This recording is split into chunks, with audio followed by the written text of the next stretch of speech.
A special thank you to each of our subscribers who make this channel possible.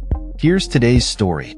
In a significant shift in U.S. policy, the United States has officially lifted bounties on 3 senior Taliban figures, including Sirajuddin Haqqani, the current Interior Minister of Afghanistan. This decision has sparked discussions among political analysts and officials in Kabul regarding its implications for the future of Afghanistan and its relations with the United States. Sirajuddin Haqqani, who has been linked to numerous violent attacks against Afghanistan's former Western-backed government, including the notorious January 2008 attack on the Serena Hotel in Kabul that resulted in the deaths of 6 individuals, including U.S. citizen Thor David Hessler, is no longer listed on the State Department's Rewards for Justice website. However, the FBI's wanted poster for him remains active, indicating a complex narrative surrounding his status. The announcement was made by Interior Ministry spokesman Abdul Mateen Khani, who confirmed that the U.S. government had revoked bounties on Haqqani, his brother Abdul Aziz Haqqani, and their cousin Yahya Haqqani. The Haqqani network, which has been a prominent and deadly faction within the Taliban since the U.S.-led invasion of Afghanistan in 2001, has been responsible for a series of high-profile attacks, including bombings targeting the Indian and U.S. embassies, as well as the Afghan presidency. Their operations have also involved extortion, kidnapping, and various criminal activities that have contributed to the instability in the region.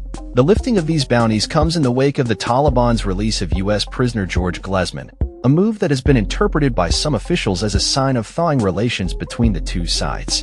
Zakir Jalali, a foreign ministry official, stated that these developments reflect a mutual effort to move beyond the wartime phase and take constructive steps toward improving bilateral relations.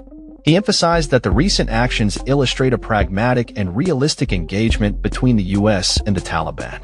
Another official, Shafi Azam, expressed optimism about the future, suggesting that this could mark the beginning of normalization in Afghanistan's international relations as the Taliban takes control of its embassy in Norway.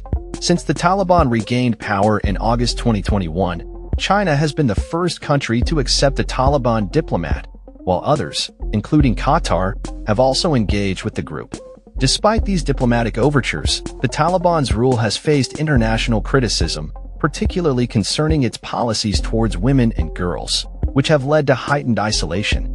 Sirajuddin Haqqani has previously criticized the Taliban's internal decision-making processes and authoritarian tendencies, which have alienated many Afghans. His potential rehabilitation on the international stage could contrast sharply with the situation of Taliban leader Hibatullah Akhundzada, who faces possible arrest by the International Criminal Court for his role in the persecution of women. As the situation in Afghanistan evolves, the lifting of these bounties raises questions about the future trajectory of U.S.-Taliban relations and the broader implications for peace and stability in the region. The international community will be watching closely to see how both sides navigate this new phase of engagement and whether it leads to tangible improvements for the Afghan population and the country's standing on the global stage. That's all for this story. We upload videos every day covering many different subjects, so hit that subscribe button to stay informed. Thanks for watching.